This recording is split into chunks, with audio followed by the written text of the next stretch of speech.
For privacy reasons, names and places have been changed. This story is inspired by true events. On the morning of July 12, 1994, 24-year-old Connor James and 24-year-old Rachel Peterson left for a hike in the picturesque Hudson Highlands of New York State. They never returned. Despite an extensive search involving local authorities, helicopters, and canine units, Connor and Rachel vanished without a trace, leaving their car abandoned at the Storm King Mountain trailhead. For 30 agonizing years, their families lived with the unbearable weight of unanswered questions. Then, in the spring of 2024, a group of climbers made a chilling discovery high on a remote cliff face, a single hiking shoe, wedged tightly in a rock crevice. This is the complete investigation into what happened to Connor James and Rachel Peterson. Before we continue, let us know where you're watching from, and if you enjoy this content, consider liking and subscribing to our channel. Now let's continue. The crisp air of an early October morning carried the scent of pine and damp earth as Connor James loaded his battered hatchback. His friend, Rachel Peterson, emerged from her apartment building, a canvas bag slung over her shoulder and a sketchbook tucked under her arm. They were young, just 24, their futures brimming with the promise of artistic careers. Connor, a budding photographer, aimed to capture the rugged beauty of Storm King Mountain, while Rachel, a painter, sought inspiration in the vibrant autumn foliage. The Hudson Highlands, a short drive north of New York City, offered the perfect escape for the two friends, a place where their creativity could flourish amidst nature's grandeur. They had spoken of this trip for weeks, their excitement palpable in every phone call and late-night sketch session. This wasn't just a hike, it was a pilgrimage to fuel their artistic souls. They planned to spend the day exploring the trails, capturing the landscape in their respective mediums, and enjoying the camaraderie that had blossomed during their college years. Their last conversation with family members was filled with the usual details: expected return time, planned route, assurances to call when they reached the summit. These mundane exchanges would later become treasured memories, the final echoes of their voices before silence descended. Arriving at the base of Storm King, they parked Connor's car near the trailhead, a familiar spot for hikers embarking on the popular Breakneck Ridge Trail. The parking lot, already dotted with other vehicles, testified to the day's popularity. Witnesses later recalled seeing the pair setting off, their laughter echoing in the crisp air, seemingly just two more faces in the crowd of nature enthusiasts. They carried backpacks filled with supplies, water bottles, sandwiches, art equipment, and a map of the trails. Their journey began with the same optimism and anticipation as any other hiking trip. But as the sun began to set, casting long shadows across the mountainside, Connor and Rachel failed to return. Their absence, initially dismissed as a simple delay, gradually morphed into a chilling unknown. When darkness fell and their car remained solitary in the now empty parking lot, concern escalated into alarm. The first call to the authorities initiated a frantic search. Storm King Mountain, known for its dramatic cliffs and challenging terrain, presented a formidable search area. The steep, rocky slopes and dense foliage hampered the efforts of park rangers and volunteers who combed the area, calling out their names into the growing darkness. The initial theories ranged from the pair getting lost on the unmarked trails to an accidental fall from one of the precipitous cliffs. Foul play, though considered, seemed less likely given the public nature of the location and the lack of any immediate evidence suggesting violence. As days turned into weeks, the search parties dwindled, the headlines faded, and the chilling reality of their disappearance began to settle upon their families and friends. The vibrant hues of autumn, once a source of inspiration for Connor and Rachel, now served as a stark reminder of their vanished presence. The mountain, once a symbol of beauty and escape, became a silent sentinel guarding a tragic secret. The fear, once a flickering ember, grew into a consuming fire, fueled by the agonizing lack of answers and the haunting silence where laughter and youthful dreams once echoed. The initial investigation into the disappearance of Connor James and Rachel Peterson was hampered by the limitations of the time. The year was 1994, and the tools and techniques available to law enforcement were rudimentary compared to modern standards. Search parties, relying on foot patrols and canine units, scoured the rugged terrain of Storm King Mountain. The dense foliage and treacherous cliffs made the search painstakingly slow and dangerous. Interviews with other hikers who had been in the area that day yielded little concrete information. Most recalled seeing the pair at the trailhead, but no one could definitively place them on any specific trail beyond the initial ascent. Forensic analysis, still in its relative infancy, offered little in the way of clues. The car, dusted for fingerprints, revealed nothing unusual. The few personal belongings found inside offered no indication of their intentions or whereabouts. Early leads focused on the possibility of an accidental fall.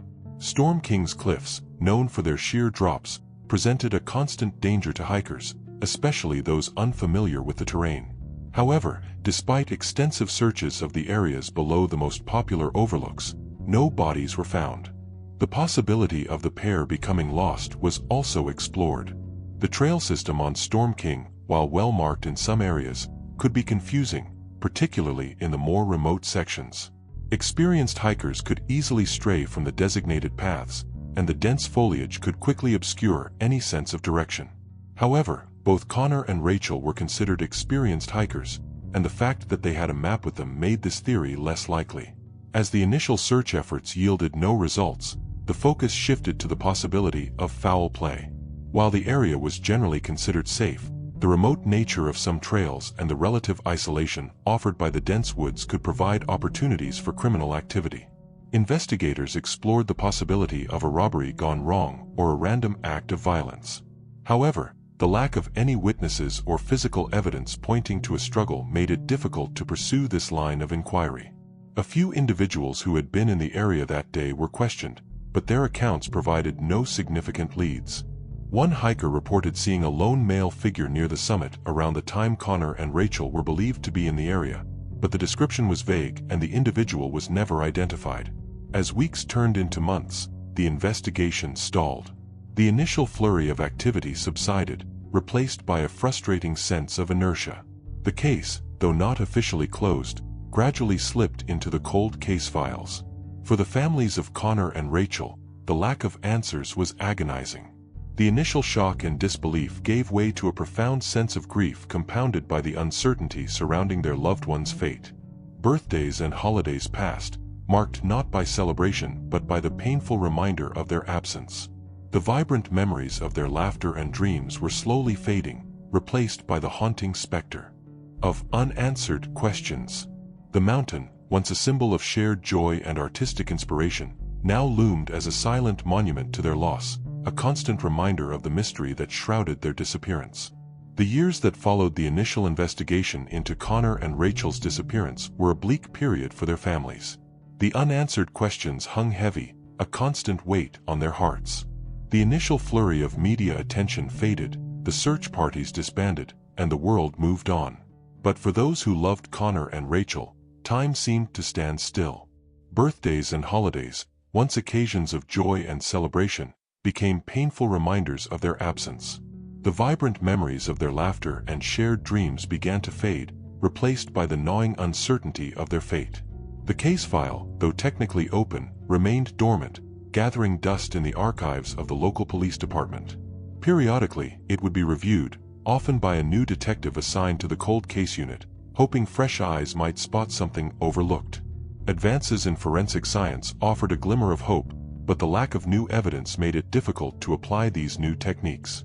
DNA testing, for example, held the potential to identify any biological material found at the scene, but without any new discoveries, there was nothing to test. The families, however, never gave up hope. They continued to press for answers, organizing vigils, contacting the media, and meeting with anyone who might offer a new lead. They clung to the belief that one day, the truth would be revealed. For Sarah James, Connor's mother, the years were a slow descent into despair.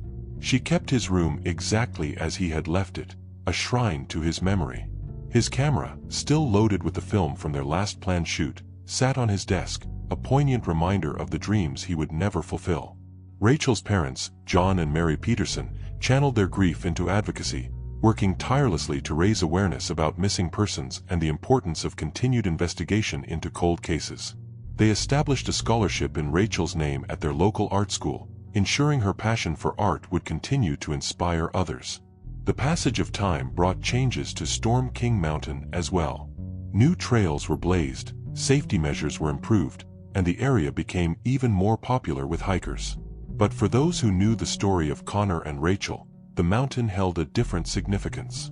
It was a place of profound sadness, a silent testament to a tragedy that remained unresolved. The vibrant autumn foliage, once a source of inspiration for the two young artists, now served as a painful reminder of their vanished presence.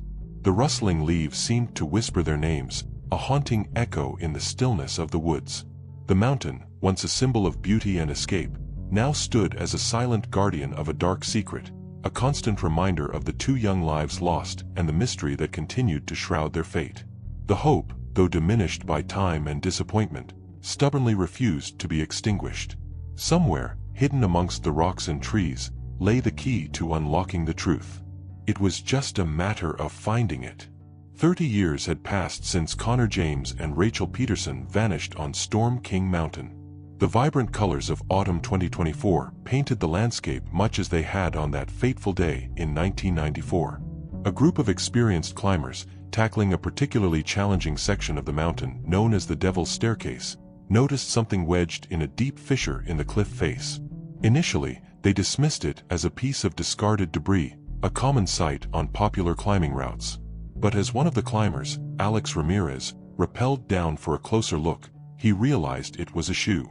A single, mud-caked hiking boot, partially obscured by years of accumulated leaves and dirt. Its location, deep within a narrow crevice, suggested it hadn't simply fallen from the trail above. It had been deliberately placed, or perhaps lodged there by some forceful event.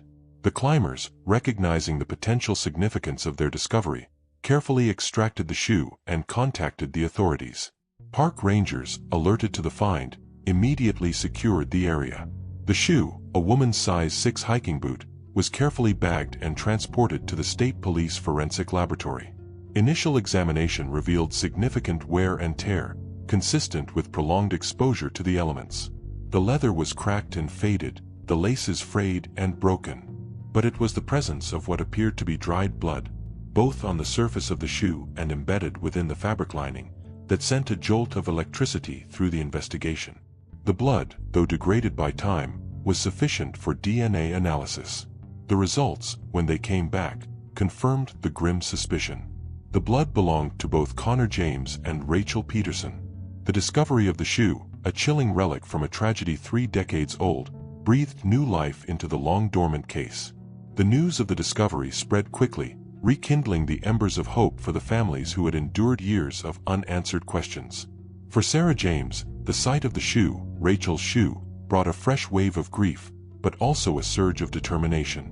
This tangible piece of evidence, a silent witness to her son's and his friend's last moments, offered a chance to finally learn the truth. For John and Mary Peterson, the news was bittersweet.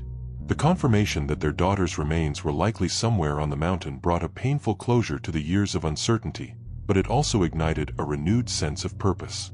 They would not rest until they knew exactly what had happened to Rachel and Connor. The discovery of the shoe, a tragic symbol of loss, became a catalyst for a new investigation, a beacon of hope in the long darkness. The mountain, which had held its secrets for so long, was finally beginning to yield its answers. The discovery of Rachel Peterson's shoe, bearing the blood of both her and Connor James, jolted the New York State Police into action. The cold case, dormant for 3 decades, was resurrected with a renewed urgency. Leading the charge was Inspector Kimberly Dalton, a seasoned investigator known for her meticulous approach and unwavering dedication to solving complex cases. Dalton, having reviewed the original case files, recognized the limitations of the initial investigation, hampered as it was by the technology and resources available in 1994. She understood that solving this case would require a fresh perspective and the application of modern investigative techniques. Dalton began by revisiting the original witness statements, looking for any inconsistencies or overlooked details. She recognized the importance of understanding the context of the time, the social dynamics, and the specific challenges faced by investigators in the early 1990s. She also meticulously reviewed the geographical data, utilizing geo-profiling techniques to analyze the terrain of Storm King Mountain and the likely routes taken by Connor and Rachel. This involved creating a digital map of the area, overlaying it with the known facts of the case, including the location of the abandoned car, the last reported sightings, and the eventual discovery of the shoe. The advancements in DNA technology played a crucial role in the new investigation. The blood found on the shoe, though degraded, provided a definitive link to both victims. Dalton also ordered a thorough DNA analysis of any other physical evidence recovered from the original scene, hoping to find additional traces of DNA that might identify a suspect. This involved re-examining items that had been stored in evidence for 30 years, utilizing techniques that were unavailable in 1994. Dalton's investigation also focused on individuals with a history of violence in the area. She meticulously combed through police records, looking for any reported assaults or suspicious activities that might be connected to the disappearance of Connor and Rachel. This led her to Stephen Armstrong, a truck driver with a prior record of assault. While Armstrong had never been considered a suspect in the original investigation, his criminal history and his proximity to Storm King Mountain at the time of the disappearances made him a person of interest. A crucial breakthrough came when Dalton tracked down Andrew Ellis, a college friend of both Connor and Rachel. Ellis, initially hesitant to speak to the police, eventually revealed a crucial piece of information. He remembered that Connor and Rachel had discussed the possibility of hitchhiking to Storm King Mountain if they couldn't get Connor's car started. This detail, seemingly insignificant at the time, took on new meaning in light of Armstrong's presence in the area. The possibility that Connor and Rachel had accepted a ride from Armstrong, a stranger with a violent past, provided a chilling new direction for the investigation. The pieces of the puzzle, scattered across 3 decades, were finally beginning to fall into place.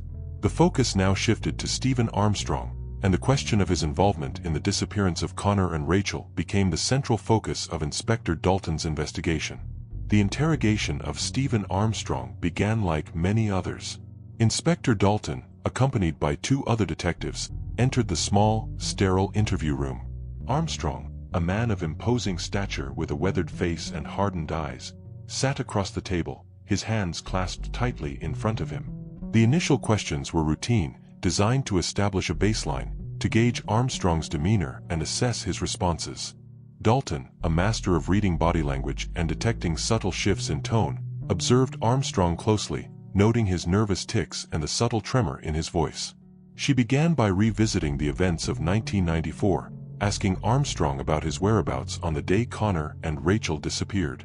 He claimed to have no memory of that specific day, insisting his work as a truck driver took him all over the state, making it impossible to recall the details of any particular day from so long ago.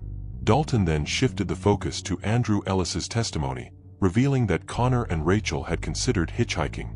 She presented this information casually, as if it were an insignificant detail, watching for any reaction from Armstrong. His eyes flickered momentarily, a subtle but telling sign of recognition.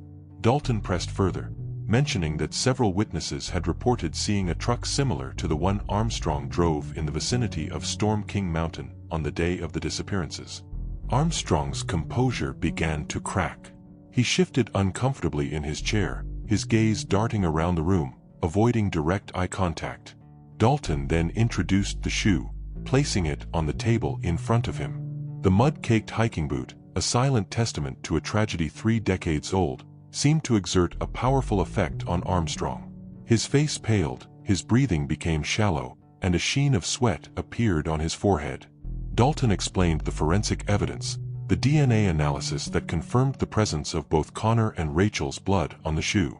She described the location where it was found, wedged deep in a crevice on the Devil's Staircase, a location accessible only to experienced climbers or someone intimately familiar with the mountain's hidden passages. The silence in the room was heavy, broken only by the rhythmic ticking of the clock on the wall. Armstrong's defenses began to crumble. He confessed to picking up Connor and Rachel, offering them a ride to the summit. He described driving them to a remote overlook, a place far from the main trails, a place where the mountain dropped away into a dizzying precipice. He recounted a struggle, a desperate attempt by the 2 young artists to escape his clutches. He admitted to pushing them both off the cliff, watching as they plummeted to their deaths. He explained that he had kept the shoe as a trophy, a twisted memento of his crime. He had hidden it in his truck for years, occasionally taking it out to relive the moment, the power he had felt over his victims. Years later, overcome by a sudden surge of panic, he had returned to Storm King Mountain and hidden the shoe in the crevice, hoping to erase the last physical link to his crime. But the mountain, a silent witness to his act of violence, had held onto its secret for 30 years, waiting for the right moment to reveal the truth. The confession, delivered in a low, monotone voice, devoid of emotion, sent a wave of relief and sorrow through the investigation team. The families of Connor and Rachel, informed of the breakthrough, experienced a complex mix of emotions. Relief that the truth had finally been revealed, but also the agonizing confirmation of their worst fears. The mountain, which had held their loved ones captive for so long, had finally released them, but the cost had been immeasurable. The silence that had shrouded their fate for 3 decades had been broken, replaced by the chilling confession of a killer. Justice, though delayed, was finally within reach. The trial of Stephen Armstrong was a somber affair. The courtroom, packed with family members, friends, and members of the press, listened in stunned silence as the details of the crime were recounted. Inspector Dalton's testimony, meticulous and unflinching, laid out the chain of evidence that led to Armstrong's arrest. The forensic evidence presented by coroner Melissa Grant, including the DNA analysis of the blood found on Rachel's shoe and the geological survey of the area where the shoe was discovered, corroborated Armstrong's confession. The defense, hampered by the overwhelming evidence against their client, attempted to portray Armstrong as a troubled individual, a victim of circumstance. They argued that the confession had been coerced, that the evidence was circumstantial, and that the passage of time had clouded the memories of witnesses. However, the jury, swayed by the compelling evidence and the unwavering testimony of Inspector Dalton, found Stephen Armstrong guilty on 2 counts of first-degree murder. He was sentenced to life in prison without the possibility of parole. The conviction brought a sense of closure, albeit a painful one, to the families of Connor and Rachel. 30 years of unanswered questions, of agonizing uncertainty, had finally come to an end. While the verdict could not bring back their loved ones, it offered a measure of justice, a confirmation that their lives had mattered, that their stories would not be forgotten. A memorial service was held at the base of Storm King Mountain, a place that had once symbolized loss and unanswered questions, now transformed into a place of remembrance and healing. Family and friends gathered to share stories, to celebrate the lives of Connor and Rachel, and to finally lay their spirits to rest. Sarah James, her voice trembling with emotion, spoke of her son's passion for photography, his infectious laughter, and his unwavering loyalty to his friends. John and Mary Peterson, their faces etched with grief but also a newfound peace, shared memories of Rachel's artistic talent, her gentle spirit, and her deep connection to nature.